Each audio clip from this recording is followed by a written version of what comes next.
As students all across the state head back into the classroom, hundreds of Stone Academy students are not.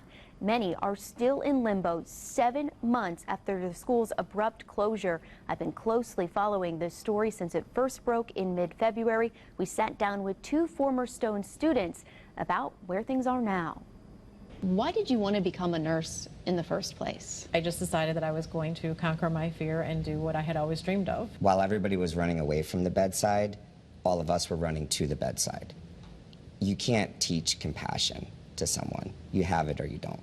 Diana Lewandowski and Jay Cullifer both started school at Stone Academy in January 2020 with a similar dream, to become a licensed practical nurse. They both say there were signs something wasn't right. Because I went through probably about 8 clinical instructors in 6 months. And you could see everything was starting to fall apart. They weren't able to keep track of students. Records were getting lost. Financial records were a mess. Because of the pandemic, both of their graduation dates were delayed. When Stone announced it was closing in mid-February of this year, they both were done with classes and were waiting for a program to help them pass their exit exam. I did everything by the books, went to all my classes, never missed anything. And now both find themselves with no license and with more than $30,000 in student loan debt each. A class action lawsuit has been filed against Stone Academy. Court filings show the lawyers estimate damages due to lost wages for all of the students adds up to between $15 million and $20 million.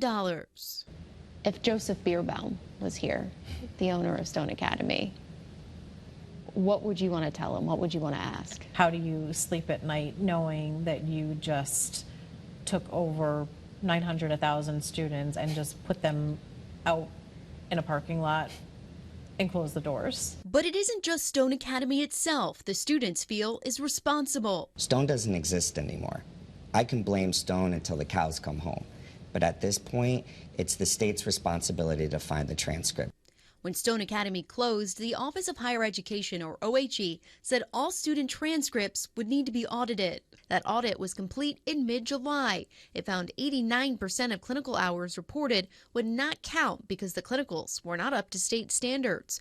Once the audit was complete, the Office of Higher Education said students would start receiving transcripts. Students need a transcript to apply for their loans to be discharged. Transcripts also allow a student to see if any other programs will honor their clinical hours. 2 months later, Cullifer and Lewandowski are still waiting. How would you describe what the communication with OHE has been like? Non-existent. The first week that this happened, the OHE was great. They answered the phone, they answered emails, and then little by little, it stopped. It's not just them. The I-Team surveyed 17 former Stone students. More than 40% said they are still waiting for transcripts. The students who responded described the communication with OHE as horrible, awful, and frustrating, and abysmal. The I-Team has asked OHE for a sit-down interview to discuss transcripts and the audit more than a half dozen times since June. When we asked again last week, the response was, there are still several components being finalized.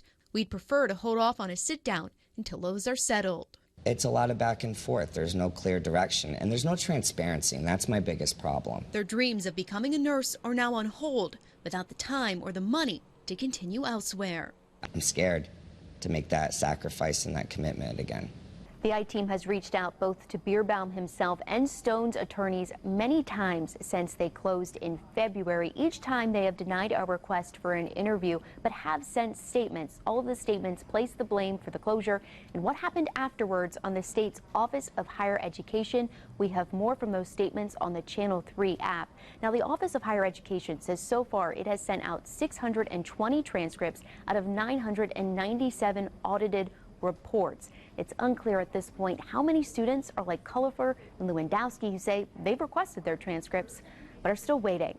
For the I-Team, Cassidy Williams, Channel 3 Eyewitness News.